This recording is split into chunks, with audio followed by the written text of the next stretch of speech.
নমস্কার বন্ধুরা, Indian choice কিচেনে তোমাদের স্বাগত জানাই।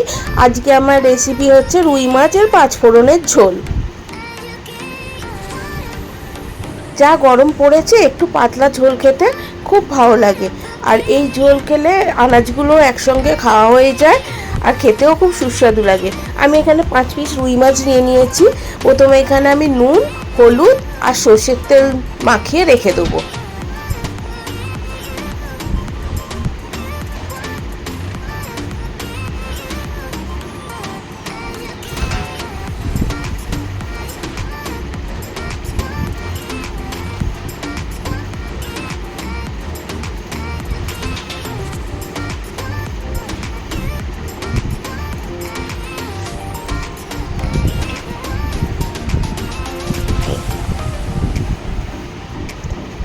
এইগুলো সব একসঙ্গে ভালোভাবে মাখিয়ে নিয়ে মাছটাকে 15 মিনিটের মতো রেস্টে রেখে দেবো।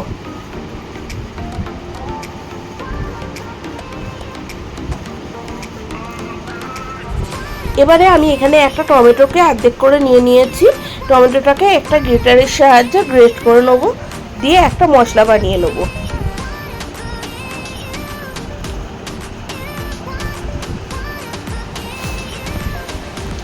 টমেটোগুলো গ্রেট হয়ে গেছে। এর মধ্যে কিছু গুঁড়ো মশলা দিয়ে দেবো। ধনে গুঁড়ো, জিরে গুঁড়ো, হলুদ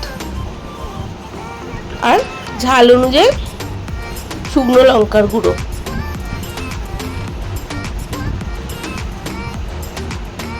এইগুলো দিয়ে একসঙ্গে ভালো করে মিক্সড করে নেবো, দিয়ে খানিকক্ষণ এটা ভিজিয়ে রেখে দেবো। গুঁড়ো মশলাগুলো ভিজিয়ে রেখে দিলে রান্নাটাও সুস্বাদু হয়।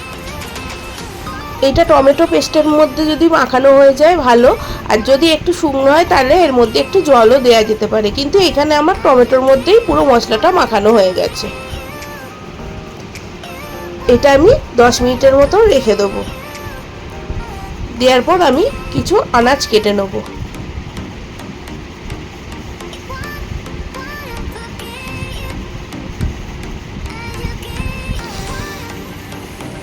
এখানে আমি আলু লম্বা লম্বা করে কেটে নিয়েছি। পটলটা খোসা ছাড়িয়ে, পুরোটাই খোসা ছাড়িয়ে নিয়েছি, দিয়ে লম্বা করে কেটে নিয়েছি। আর বরবটি নিয়ে নিয়েছি, বরবটিগুলো লম্বা লম্বা করে কেটে নিয়েছি। এবারে গ্যাসে কড়াই বসিয়ে দিয়েছি, কড়াইতে তেল দিয়ে দেবো।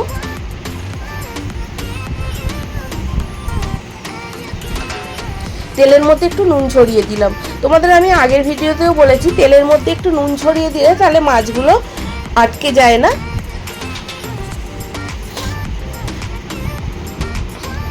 এবারে খুন্তি দিয়ে নুনটাকে তেলে গুলিয়ে নেব, দিয়ে এবারে ম্যারিনেট করা মাছটা তেলের মধ্যে ছেড়ে দেবো। সব মাছগুলো একসঙ্গে ভাজা যাবে না, ব্যাচ ওয়াইজ ভাজবো।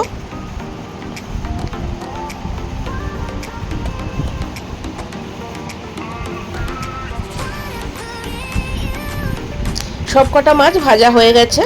এবার তেল থেকে মাছগুলোকে তুলে নেব।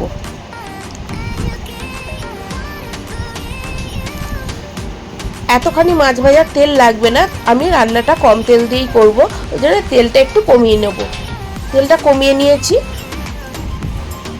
এবারে তেলের মধ্যে আমি আনাজগুলোকে এক এক করে দিয়ে দেবো, দিয়ে সব কটা আনাজকে ভেজে নেব। ভিডিওটা দেখতে দেখতে তোমরা যারা এখন আমার চ্যানেলটাকে সাবস্ক্রাইব করোনি তারা সাবস্ক্রাইব করে নিও। সব কটা আনাজ দিয়ে দিয়েছি। এবারে খানিকটা ভাজা ভাজা করে নেব। আনাজগুলো ভাজা হয়ে গেছে। ভাজাটা হালকাই হবে, বেশি ভাজতে লাগবে না। এবারে মশলার পেস্টটা দিয়ে দেবো, আর একটু আদা বাটা দিয়ে দেবো, দিয়ে সব কটা মশলা দিয়ে আনাজটাকে ভালো করে কষাতে থাকবো।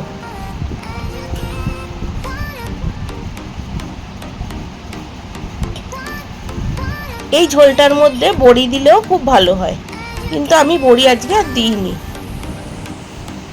পরিমাণ মতো নুন দিয়ে দিলাম, দিয়ে ভালো করে এবারে কষিয়ে নেব।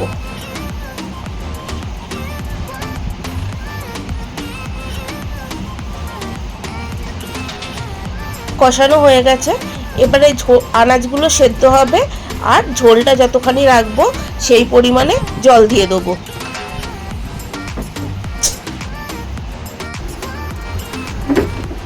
পরিমাণ মতো জল দিয়ে দিয়েছি, এবার দুটো কাঁচা লঙ্কাও এর মধ্যে দিয়ে দিলাম, দিয়ে এবারে আনাজগুলোকে সেদ্ধ হতে দেবো, বাদ বাকি উপকরণগুলো পরে দেবো।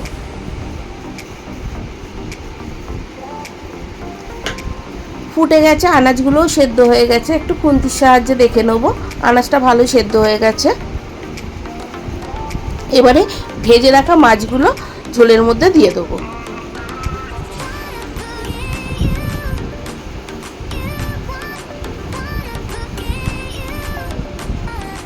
মাছগুলো ঝোলের মধ্যে দিয়ে 2 মিনিট ফুটিয়ে নেব।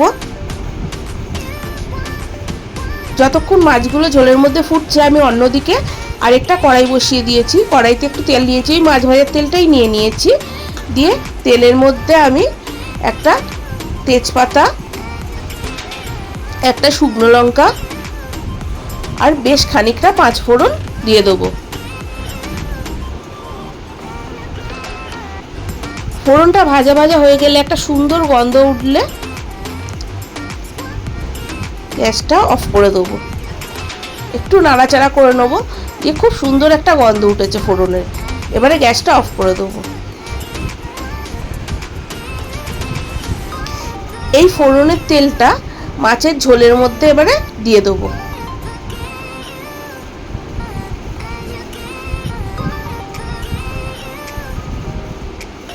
দিয়ে একটু হালকা হাতে নাড়াচাড়া করে আর 2 মিনিটের মতন ফুটিয়ে নেব। এই দেখো আমার রান্না রেডি। এবারে মাছের ঝোল গরম গরম ভাতের সঙ্গে আমি পরিবেশন করে দিলাম। তোমাদের যদি আমার ভিডিওটা ভালো লেগে থাকে তাহলে লাইক কমেন্ট শেয়ার করো, আর যারা ফেসবুক ইনস্টাগ্রামে দেখছো পেজটাও ফলো করে নিও।